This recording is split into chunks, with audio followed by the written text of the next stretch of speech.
Eu queria registrar pra vocês rapidinho uma coisa.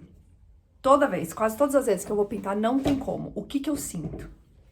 Eu sinto que minha casa tá caótica. Eu sinto que as crianças estão mais agitadas do que nos dias normais.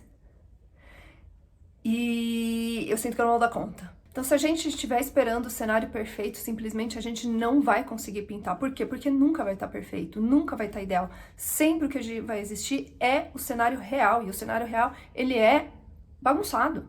Ele é bagunçado. Então, quando a gente consegue executar qualquer coisa que seja de 5 minutos, eu comecei, que eu consegui dar lá continuidade no dia seguinte, que eu consegui dar um acabamento, colocar uma sombra, enfim. A gente prova pra gente mesmo que a gente consegue e que a gente não tem a dependência de um cenário perfeito, a gente não tem a dependência de um ateliê ideal, de a gente não tem a dependência do silêncio, a gente não tem a dependência da organização, a gente simplesmente tem o poder da decisão.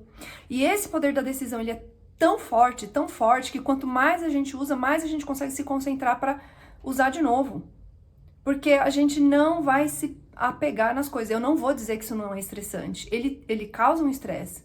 Porque você precisa fazer um movimento interno de falar assim, apesar de tudo, eu executo.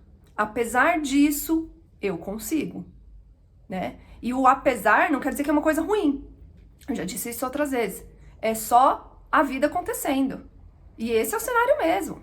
E tá tudo bem. E ótimo que eu sou assim. E o seu cérebro vai começar a trabalhar numa velocidade de organização prévia, de planejamento, né? Então assim, hoje eu vou fazer tal coisa, então tá.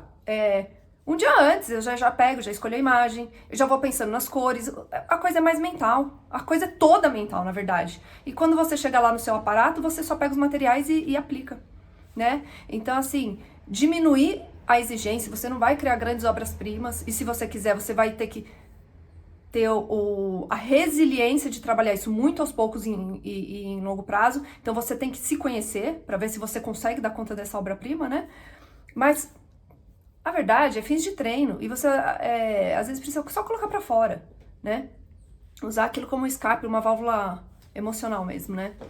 Então, diminuir o nível de exigência diminui o nível de barreira que nós mesmos às vezes colocamos, sabe? As barreiras existem, elas são todas reais.